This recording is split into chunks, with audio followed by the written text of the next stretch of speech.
Good morning 12th class.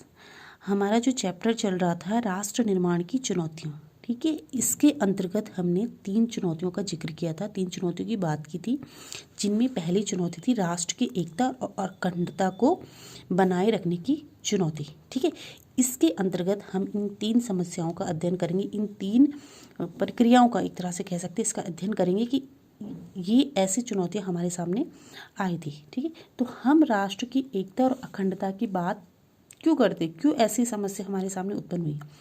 जैसा कि वर्तमान स्थिति को हम देख रहे हैं कि भारत क्या है, विविधताओं से भरा हुआ है। पता है, अलग अलग जाति, धर्म, भाषा, ठीक है, बोलियां, पहनावा, खान पान, रीति रिवाज, इतनी विविधता होते हुए भी हमारा देश क्या है, एकता के सूत्र में बंधा हुआ है। ठीक है, तो ये समस्याएं तो आज भी मौजूद है, लेकिन जब हम स्वतंत्र हुए थे तो हमारे सामने इसके अलावा और भी इतनी सारी समस्याएं थी जो कि हमारे देश के एकता और अखंडता को नुकसान पहुंचा सकती थी। तो किस तरह से हम उन समस्याओं से जूझते हुए आगे बढ़े, किस तरह से हमने उन समस्याओं को फेस किया। ठीक है, तो पहली समस्या इसमें है विभाजन की समस्या, दूसरी देसी रजवाड़ों के विलय की समस्या, तीसरे है राज्यों के पुनर्गठन की समस्या। तो आइए हम सबसे पहले विभाजन की समस्या, ठीक है, विस्थापन और पुनर्वास, इसके बारे में अध्ययन करेंगे। विभाजन, विस्थापन और पुनर्वास, जैसे पहले भी इस चैप्टर में हम बात कर चुके हैं कि भारत आज़ाद तो हुआ लेकिन बंटवारे के साथ 2 राष्ट्र अस्तित्व में आए, भारत और पाकिस्तान। ठीक है, तो ये जो बंटवारा है इसका जो मुख्य कारण है द्विराष्ट्र सिद्धांत। इससे पहले मैंने बताया था कि द्विराष्ट्र सिद्धांत जिसके अनुसार कहा गया है कि भारत किसी एक कौम का नहीं बल्कि 2 कौमों का राष्ट्र है, हिंदू मुस्लिम। ठीक है, जिसके सिद्धांतकार मुस्लिम लीग हैं, मोहम्मद अली जिन्ना जिसने मुस्लिम लीग की स्थापना की है। ठीक, तो अब विभाजन करना था, डिसाइड हो गया कि विभाजन करना था, और ये जो विभाजन का डिसीजन लिया गया, जो विभाजन की योजना बनाई गई, ये किस योजना के आधार पर, ये मैंने लिखा है माउंटबेटन योजना। ठीक है, विभाजन और भारत की स्वतंत्रता दोनों माउंटबेटन योजना के आधार पर की गई। ठीक है, जैसा कि आपने 11th में पढ़ा था कि संविधान का निर्माण होता है कैबिनेट मिशन योजना के आधार पर, ऐसे भारत की स्वतंत्रता और उसका विभाजन माउंटबेटन योजना के आधार पर होता है। ठीक है, अब हमने विभाजन का तो सोच लिया, लेकिन विभाजन का आधार बनाएं क्या, किस आधार पर विभाजन हो गए, कैसे विभाजन हो गए, कैसे आपको इस देश के 2 पार्ट करने हैं, 2 हिस्से करने।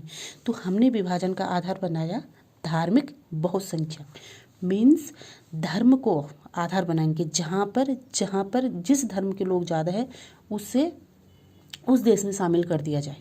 ठीक है, तो धर्म को हमने आधार बनाया भारत विभाजन का, जैसे कि हमें भी पता है हिंदू और मुस्लिम, इस तरह से हम बात करते हैं। ठीक, इसको हम क्लियर आगे करेंगे। ठीक, अब क्या है, भारत का जो विभाजन है उसके सामने भी कुछ समस्याएं थी, कुछ दिक्कतें थी कि धार्मिक बहुसंख्या को आधार कैसे बनाया जाए।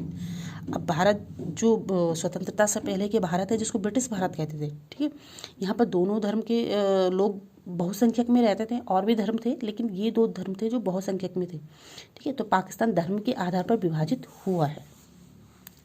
समस्या क्या थी कि भारत का जो पश्चिमी भाग था, ठीक, या तो वहाँ पे मुस्लिम बहुसंख्यक में थे, या फिर जो पूर्वी भाग था वहाँ पे मुस्लिम बहुसंख्यक में थे। अब इन दोनों देश को जोड़कर एक देश कैसे बनाया जा सकता है। ठीक, यानी पाकिस्तान जो बन रहा था उसको कैसे बनाना है, एक तो पूर्व सीधे भारत के पूर्व में मुस्लिम ज़्यादा है, या तो पश्चिम में मुस्लिम ज़्यादा है। तो इस प्रकार की स्थिति हमारे सामने थी। ठीक है, दूसरी समस्या हम कह सकते हैं पश्चिमी पंजाब और पूर्वी बंगाल का क्षेत्र। ठीक है, ये सबसे ज़्यादा प्रभावित इसकी वजह से हुआ है।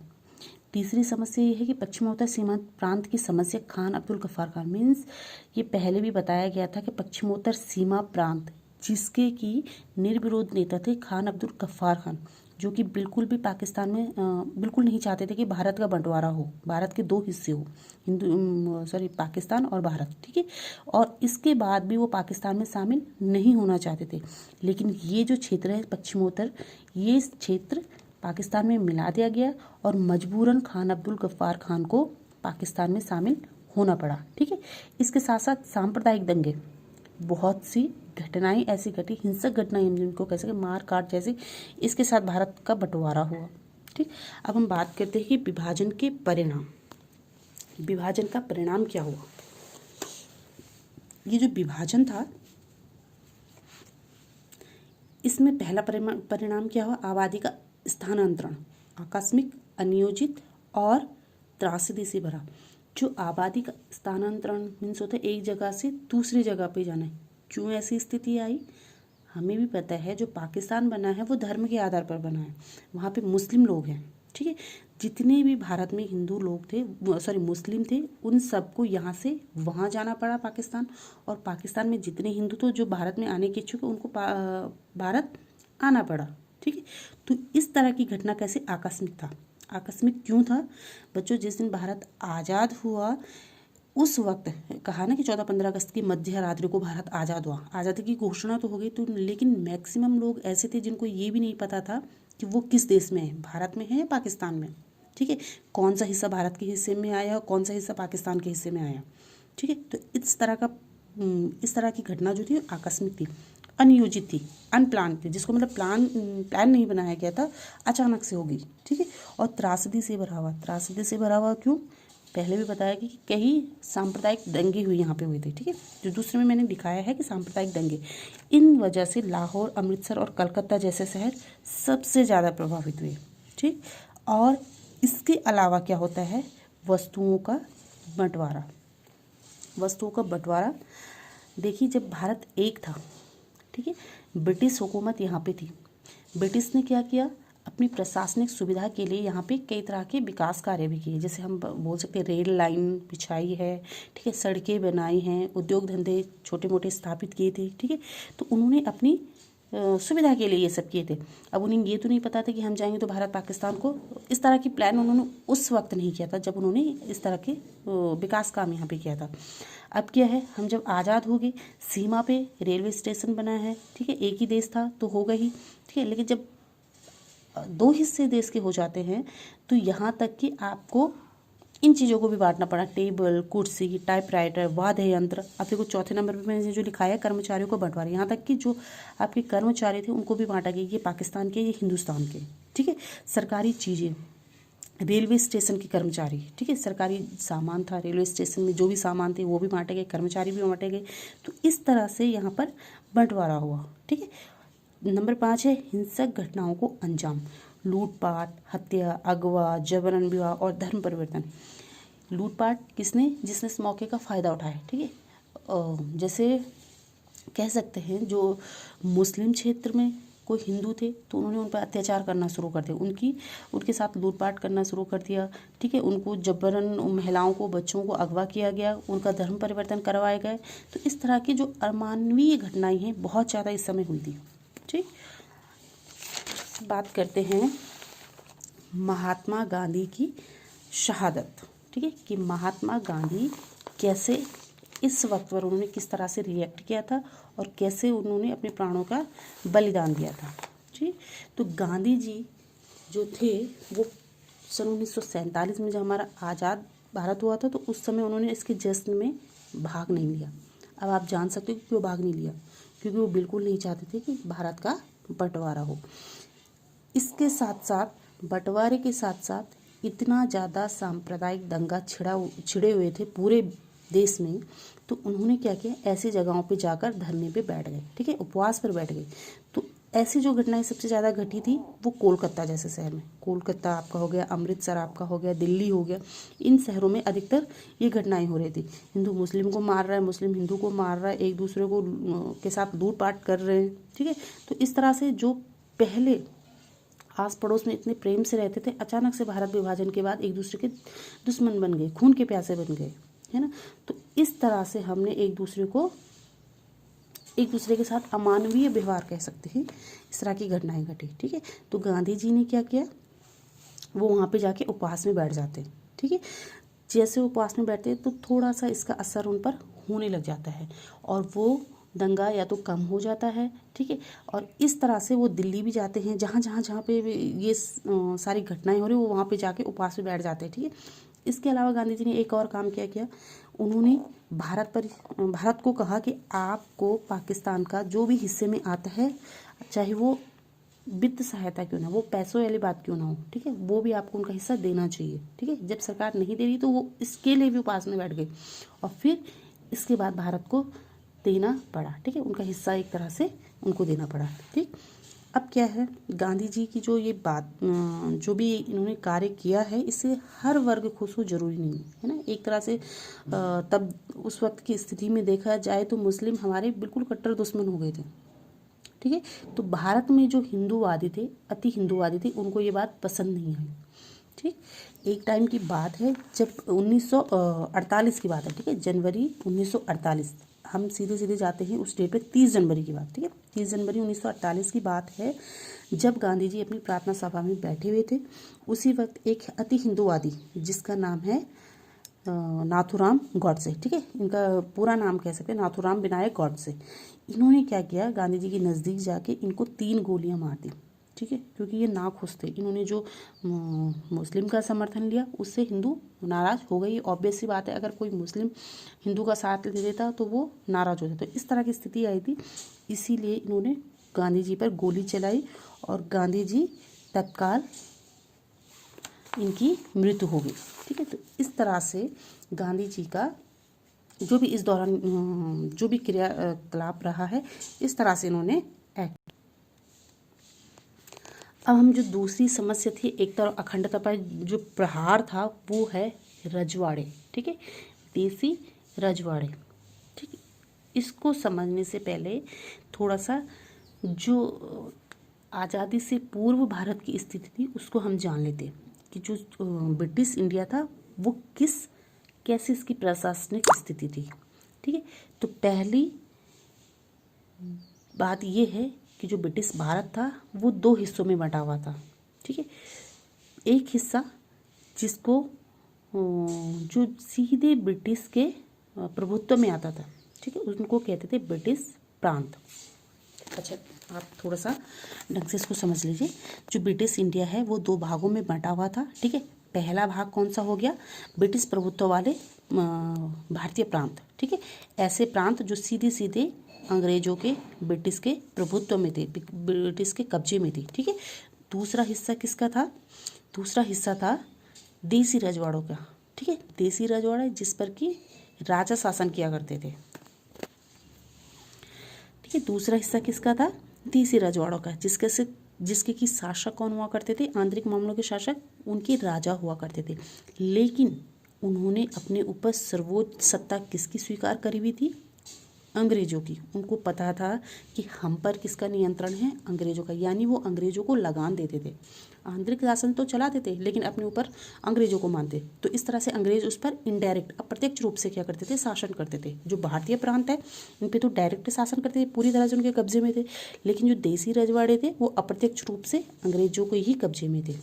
ठीक है, अब क्या है, जो ब्रिटिश भारत में है उसका 1/3 हिस्सा रजवाड़ों, उसके 1/3 हिस्से पे रजवाड़े कायम थे। ठीक है, यानी रजवाड़े कितने हिस्से पे भारत के उस समय कायम थे, 1/3 हिस्से पे। ठीक है, और हर 4 भारतीयों में से एक किसी रजवाड़े का नागरिक था। यानी कह सकते हैं अगर उस वक्त 40 लाख भारत की जनसंख्या रही हो तो उनमें से 10 लाख जनसंख्या किसकी हो गई, देसी रजवाड़ों की हो गई। ठीक है, अब बात करते हैं समस्या क्या थी हमारे सामने। समस्या ये थी कि जैसे ही ब्रिटिश ने ये घोषणा की कि भारत आज़ाद हो गया है, इसके साथ साथ उन्होंने ये भी घोषणा की कि रजवाड़े भी आज़ाद हो गए हैं और इन रजवाड़ों को ये पूर्ण स्वतंत्रता दी जाती है कि चाहे तो वो भारत में शामिल हो जाए, चाहे तो वो पाकिस्तान में शामिल हो जाए, और चाहे तो इन दोनों में शामिल अगर नहीं होना चाहते हैं तो अपना स्वतंत्र अस्तित्व बनाए रख सकते हैं। स्वतंत्र अस्तित्व का मतलब अपना एक अलग देश बनाए रख सकते हैं, एक अलग सा देश। अब देखो देसी रजवाड़ों की संख्या कितनी है, 565 रजवाड़े थे उस समय। अब सोचो भारत के अंदर 565 रजवाड़े अपना अलग एक देश बनाते तो भारत कितने देशों में टूट जाता है ना। अखंडता, खंड खंड हो रहा है ना, अखंडता की समस्या थी ना, कि अखंड हमको भारत को एक बनाए रखना था। ठीक, तो ये समस्या थी। और इसके साथ साथ क्या कहा कि ये तय करने का अधिकार किसको है, वहाँ के राजा को, वहाँ की प्रजा को नहीं। क्योंकि प्रजा तो जाहिर सी बात है आधी से ज़्यादा, कह सकते कि लगभग 50 से ऊपर, यानी 70-80% जनसंख्या ऐसी थी रजवाड़ों की जो बिल्कुल भारत में शामिल होना चाहती थी। ठीक है, वो नहीं चाहती थी राजाओं के अंडर में रहना। ठीक है, तो ये अधिकार अंग्रेजों ने किसको दिया, राजाओं की, राजा की मर्जी चलेगी कि वो अपना राजवाड़ा चाहे तो भारत में मिलाए, चाहे तो पाकिस्तान मिलाए, चाहे तो स्वतंत्र अस्तित्व बनाए। जनता को ये अधिकार नहीं दिया गया। अब देखो ये कितनी गंभीर समस्या है, ठीक है, भारत की अखंड भारत के लिए के अस्तित्व के लिए खतरा था, ठीक है। तो इस तरह से जैसे ये घोषणा होती है तो सबसे पहले एक रजवाड़ा है त्रावणकोर, ठीक है, त्रावणकोर के राजा है जिन्होंने सबसे पहले घोषणा की थी कि मैं अपने राज्य का स्वतंत्र अस्तित्व बनाए रखना चाहता हूँ, मतलब मैं किसी भी देश में शामिल नहीं होऊंगा, अलग से अपना एक देश बनाऊंगा, ठीक है। तो ऐसे ही अगले दिन हैदराबाद के निज़ाम, ठीक है, हैदराबाद ने भी ऐसी ही घोषणा की। आगे देखिए, भोपाल की तरह रजवाड़े कुछ और शासक भी थे जो संविधान सभा में शामिल नहीं होना चाहते थे, ठीक है। भोपाल एक ऐसा रजवाड़ा था जिसने संविधान सभा में शामिल होने से मना कर दिया, ठीक है। संविधान सभा क्यों, आपको पता है संविधान सभा संविधान निर्माण के लिए बनाई गई थी, तो वो शामिल ना होने की मर्जी मतलब क्या था कि वो सीधे सीधे भारत में शामिल नहीं होना चाहता है। तो कई ऐसे रजवाड़े थे, इतनी समस्या हमारे सामने थी कि कई रजवाड़े ऐसे थे जो भारत में शामिल नहीं होना चाहते थे, ठीक है। लेकिन हमको हमारे सामने ये चुनौती थी कि हमको किसी न किसी हाल में इनको भारत संघ में मिलाना है, चाहे वो साम दाम दंड भेद किसी भी तरह से इन छोटे छोटे रजवाड़ों को एक करके भारत संघ में शामिल करना है, ठीक है। तो इस तरह का कठिन काम हमारे सामने था, ठीक है। तो ये इस कठिन काम को अंजाम दिया हमारे तत्कालीन प्रथम गृह मंत्री, हम इनको कहते हैं सरदार वल्लभ भाई पटेल, ठीक है। इन्होंने इस असंभव कार्य को संभव करके दिखाया। इन्होंने जैसे कि साम दाम दंड भेद किसी भी तरह से इनको रजवाड़ों को इसमें मिलाना था, तो इन्होंने समझाकर बुझाकर चाहे उनको धमकाकर किसी भी तरह से हर रजवाड़ों को तैयार कर दिया भारतीय संघ में शामिल होने से। तो ये काम इन्होंने कब किया, स्वतंत्र होने से पहले, ठीक है। इनको पता है स्वतंत्र जैसे हो जाएंगे तो रजवाड़े अपनी मर्जी से कहीं भी चले जाएंगे, तो मैक्सिमम जो रजवाड़े थे इन पर इन्होंने स्वतंत्र होने से पहले हस्ताक्षर करा दिए थे। चाहे उनको समझाया है, चाहे उनको प्रलोभन दिया है, चाहे उनको लॉजिक बताया कि अगर आप भारत में शामिल होंगे तो सुरक्षित रहेंगे। जाहिर सी बात है, अगर आप एक छोटा देश है, अकेला देश है, तो उस पर कोई भी आक्रमण कर सकता है, कोई भी शक्तिशाली देश आक्रमण कर सकता है। तो इस तरह के तर्क देके किसी न किसी रूप में इन्होंने इन शासकों को राजी कर दिया भारत संघ में शामिल होने में, भारत संघ में विलय होने में, ठीक है। अब ये देखो इंस्ट्रूमेंट ऑफ एक्सेशन ये क्या था, ठीक है। ये इंस्ट्रूमेंट एक्सेशन एक सहमति पत्र है, ठीक है। कैसा सहमति पत्र है, जिस पर हस्ताक्षर करके रजवाड़ों को भारतीय संघ में विलय कर दिया गया, भारतीय संघ में मिला दिया गया, ठीक है। एक एग्रीमेंट हम कह सकते हैं, ठीक है। इंस्ट्रूमेंट एक्सेशन एक सहमति पत्र है जिस पर हर रजवाड़ों की राजा सिग्नेचर करके भारत संघ में शामिल हो जाते थे, ठीक। अधिकांश रजवाड़ों ने इस पर हस्ताक्षर कर दी, लेकिन कुछ रजवाड़े ऐसे थे बच्चे जिनको भारत संघ में शामिल करने में कठिनाइयाँ उत्पन्न हुई, ठीक है। तो वो 4 रजवाड़े कौन कौन से थे, जम्मू कश्मीर, जूनागढ़, हैदराबाद और मणिपुर, ठीक है। ये 3 रजवाड़े ऐसे हैं जिनको स्वतंत्रता के बाद भारत में शामिल किया गया, ठीक है। मणिपुर ने सिग्नेचर तो कर दिए थे लेकिन पूरी तरह से भारत संघ में शामिल नहीं हुआ था। अभी कैसी कैसी स्थिति, इसको हम आगे बढ़ते हैं। तो सबसे पहले हम कश्मीर की बात करते हैं, ठीक है। कश्मीर जो रजवाड़ा था उसकी बात करते हैं। कश्मीर जो कि आज भी तब से लेकर आज तक जो कंट्रोवर्सी है, विवाद का कारण बना हुआ है, ठीक है। आज भी आप कश्मीर के बारे में, जम्मू कश्मीर के बारे में बहुत सी बातें सुनते हो जो आगे हम पढ़ेंगे, ठीक है। तो अभी हम फिलहाल ये समझते हैं कि कश्मीर एक रियासत थी, ठीक है, और उसका राजा कौन था, हिंदू था जिनका नाम था हरि सिंह, ठीक। ये जो थे ये ना तो पाकिस्तान में शामिल होना चाहते थे ना हिंदुस्तान में, ठीक है। ये भी अपना एक स्वतंत्र अस्तित्व बनाए रखना चाहते थे। ये चाहते थे कि हम एक अलग देश बनाएं, ठीक। इसी मौके का फ़ायदा उठाया पाकिस्तान ने, ठीक है। इन्होंने क्या किया, कबायलियों, ठीक है, इनको सहायता दी और एक तरह से इनका कंट्रोल पाकिस्तान के हाथ में था, इन कबायलियों का। इन्होंने कहा कि जाओ कश्मीर पर आक्रमण करो, तो उन्होंने 26 अक्टूबर 1947 को कश्मीर पर आक्रमण कर दिया उसको कब्जे में लेने के लिए। तो इस आक्रमण से जो राजा हरि सिंह है वो घबरा जाते हैं, ठीक है। तो वो हिंदुस्तान से यानी भारत सरकार से मदद मांगते हैं, भारत सरकार उनकी मदद करते हैं और वहाँ से कबायलियों को हटा देते हैं, ठीक है। लेकिन इससे पहले भारत ने क्या कर दिया था, कश्मीर के राजा हरि सिंह से विलय पत्र पर हस्ताक्षर करवा दिया था, ठीक है। उनसे ये कहा कि आप भारत में शामिल हो जाइए, तभी हम आपकी मदद करेंगे। तो उन्होंने भारत में शामिल होने के लिए विलय पत्र पर हस्ताक्षर कर दिया, लेकिन बच्चों कुछ कंडीशन के साथ, है ना, जिसका निस्तारण अभी अभी आपने सुना है कि जो 370 धारा है वो हटा दी गई है। ये उसी का परिणाम है। इन्होंने क्या किया था, उसमें भारत संघ में मिला तो दिया था, लेकिन सिर्फ बाहरी जो मामले थे उनको अपने कब्जे में लिया और आंतरिक क्षेत्र में उसको स्वायत्ता प्रदान कर दी कि आपका अपना अलग संविधान होगा, आपके अपना जो भी आपका आंतरिक मामला हो तो वो अलग होगा। ठीक है, आपने सिर्फ रक्षा, विदेश और संचार 3 मामले भारत सरकार को सौंप दिए। बाकी आंतरिक क्षेत्र में वो इंडिपेंडेंट था, स्वतंत्र था। जम्मू कश्मीर, है ना, तो जम्मू कश्मीर अभी अभी जो ये धारा हटी है, अब जाके वो व्यवस्था खत्म हो गई, लेकिन इस दौरान ये व्यवस्था की गई थी। ठीक है, तो इस तरह से हम कह सकते हैं कि जो जम्मू कश्मीर है, इसको जो कश्मीर रियासत है, इसको भारत संघ में मिलाने में कठिनाइयाँ हुई। और कैसे इसको मिलाया गया, विलय पत्र पर हस्ताक्षर करा के। ठीक है, विलय पत्र पर हस्ताक्षर करा के कश्मीर रियासत को भारतीय संघ में मिला दिया गया। अब हम बात करते हैं हैदराबाद की। ठीक है, हैदराबाद, आपको पता है हैदराबाद जो नीचे हमारा जो राज्य है आंध्र प्रदेश, है ना, आंध्र प्रदेश तेलंगाना उसकी राजधानी।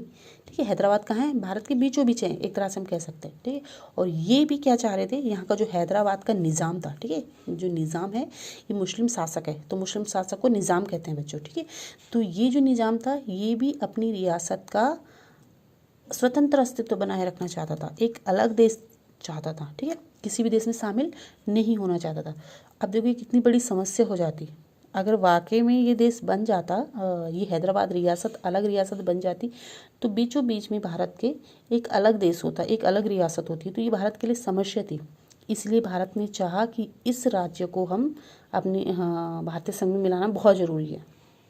ठीक है, लेकिन वहाँ के निज़ाम ने क्या किया, भारत सरकार के साथ एक एग्रीमेंट किया, एक समझौता किया कि आप हमें स्वतंत्र रहने दीजिए।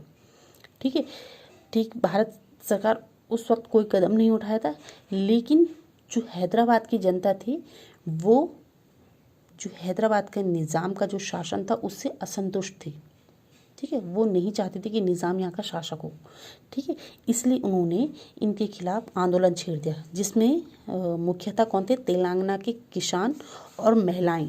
ठीक है, इन्होंने मुख्यतः इनके खिलाफ आंदोलन छेड़ दिया, तेलंगाना के किसान हो गए और महिलाएं हो गई। ठीक है, जब इन्होंने आंदोलन छेड़ा तो यहाँ के निज़ाम ने इस आंदोलन को दबाने के लिए अपना अर्धसैनिक बल भेज दिया। ठीक है, अर्धसैनिक बल, जिनको देखो मैंने अंडरलाइन किया, इंपॉर्टेंट है। अर्धसैनिक बल कौन है, इनको रजाकार भी कहते हैं। ठीक, इन रजाकारों को जब इन्होंने इस आंदोलन को दबाने के लिए भेज दिया, तो ये रजाकार कैसे थे, अत्याचारी थे, क्रूर थे और सांप्रदायिक थे। ठीक है, कैसे थे, सांप्रदायिक मतलब समझ रहे हो कि धर्म के आधार पर भेदभाव करने वाले। ठीक है, तो ये मुस्लिम थे, जाहिर सी बात है मुस्लिम शासक था, तो उसके जो रजाकार हैं वो भी मुस्लिम थे। तो इन्होंने किसको ज़्यादा निशाना बनाया, किसको के साथ ज़्यादा क्रूर व्यवहार किया, गैर मुस्लिम के साथ, जो कि मुस्लिम नहीं थे। ठीक है, इन पर इन्होंने अत्याचार करना शुरू कर दिया। जैसे ही भारत को इस चीज़ की खबर लगती है तो भारत ने अपनी सेनाएं भेज दी। सन 1948 को भारत ने निज़ाम के सैनिकों पर काबू पाने के लिए अपनी सेनाएं भेज दी और ये युद्ध हुआ, कुछ दिनों तक ये युद्ध चला, धीरे धीरे करके युद्ध हुआ और फाइनली उन सैनिकों पर हमारी सरकार ने कब्जा पा लिया और उन सैनिकों को हरा दिया। और इस तरह से जब सेनाएं हार जाती है तो निज़ाम आत्मसमर्पण कर लेता है और हैदराबाद को भारतीय संघ में विलय करने के लिए राजी हो जाता है। ठीक है, तो हम कह सकते हैं हैदराबाद भारतीय संघ में कैसे शामिल हुआ, किस प्रक्रिया के द्वारा, सैनिक कार्यवाही के द्वारा। सैनिक कार्यवाही की गई, ठीक है, जैसे यहाँ पे विलय पत्र पे हस्ताक्षर किए, यहाँ पे सैनिक कार्यवाही, उनकी जब सेनाओं को हमने भारत सरकार ने दबाया तब जाकर वो भारत संघ में शामिल होने के लिए तैयार हो गई। ठीक है, अब हम बात करते हैं जूनागढ़ की। ठीक है, जूनागढ़ को किस आधार पर भारतीय संघ में मिलाया गया, जनमत संग्रह। ठीक है, जूनागढ़ का जो शासक था, ठीक है, वो पाकिस्तान में शामिल होना चाहता था। आई बात समझ में, जूनागढ़ का शासक है जो भारत में नहीं बल्कि पाकिस्तान में शामिल होना चाहता था, लेकिन यहाँ की प्रजा भारत में मिलना चाहती थी। तो क्या कराया गया, वहाँ की जनता की राय पूछी गई, जनमत संग्रह कराया गया। तो वहाँ की जनता ने जनमत संग्रह के थ्रू, ठीक है, जनमत संग्रह के थ्रू क्या किया, उन्होंने भारत में शामिल होने की इच्छा जाहिर की। तो इस तरह से भारत जूनागढ़ भारत में शामिल हो जाता है। तो जनमत संग्रह, ठीक है, कभी पूछा जाए कि जूनागढ़ किस माध्यम से हुआ, तो जनमत संग्रह के माध्यम से भारत में शामिल होता है। अब हम बात करते हैं मणिपुर की, ठीक है। मणिपुर जिसका राजा था बोधचंद, ये लिखा है ना, बोधचंद था। बोधचंद ने आज़ादी से पहले ही भारत में अपनी रियासत को मिलाने के लिए सिग्नेचर तो कर दिए थे, लेकिन वहाँ की जनता इस फैसले से खुश नहीं थी, ठीक है। तो जनता ने क्या किया, दबाव डाला अपने राजा पे। तो राजा ने मजबूर होकर अपने रजवाड़े में चुनाव करवाए, ठीक है। चुनाव करवाए। पहली बार चुनाव हुए स्वतंत्र भारत में कहीं, ठीक है। तो इसलिए कहते हैं, ये देखो, सार्वभौमिक वयस्क मताधिकार के सिद्धांत को अपनाकर पहली बार जो भारत का जो पहला राज्य या पहला क्षेत्र है वो मणिपुर है, जहाँ पर सार्वभौमिक वयस्क मताधिकार के सिद्धांत के आधार पर चुनाव हुए, ठीक है। जब चुनाव हुए तो वहाँ पर विधानसभा का गठन किया गया, ठीक है।